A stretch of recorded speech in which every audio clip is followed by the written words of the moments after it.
Đây các bác, đây là thuốc một người khỏe hai người vui nhá. Cái này tôi lấy một ít mang về ngâm rượu thế nào đó. Một người khỏe hai người vui.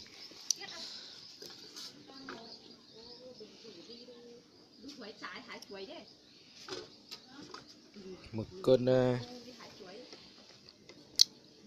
cân dưới nhỉ. Ôi nhỉ. Được đấy, cái này to bằng này chết nhỉ. Chết đấy.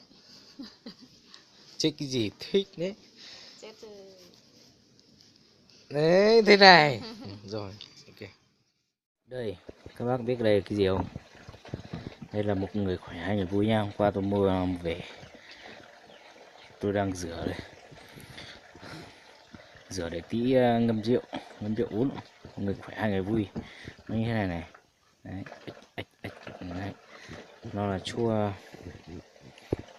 tấn tu nữa đây. Thuốc đấy thì là ngâm rượu. Nhìn đẹp phết đấy nhỉ. Cho chua hào nữa cho nó dùng chua này. Chua tấn tu nữa, đất đai ạ nó. Được khỏi thì dùng chua nữa nè. Đấy. Thế này thì đấy, được ok nhỉ. Tí nữa tôi ngâm rượu đi, nhiều quá cho chơi hầu.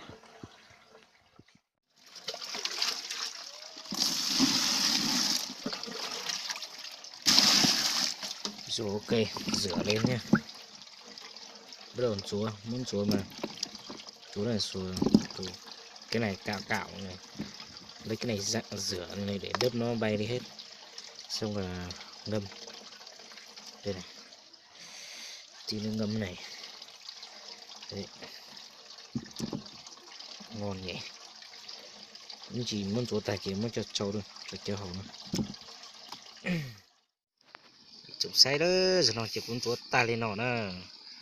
Cứ mới cho trâu lên nó. Trời y khu này nó đó. Cho nên mày chỉnh chua tấn tru năm bảy y nó. Nó đẹp lông. Hay đi chài cho chở nó cho này chở đó. Cho nó chỉ thuật từ cút đu thiệt. Đu chia là chị. Hầu xem nè. Đó nè. Nó nè. Nó chỉ vậy. Đó. Nó ý cờ. Đấy, ý trọng xe này. Xử lý cho nó thì cũng mất trâu đi nó nữa.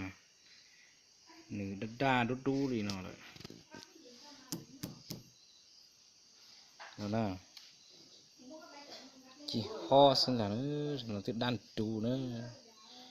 Cắt chắp lở thì xem mà. Này nhẹ sai thế nhẹ chụp điều này comment thế sai đăng ký kênh là sẽ subscribe của channel hết nữa. Chơi trong sai sửa nữa sẽ gì được.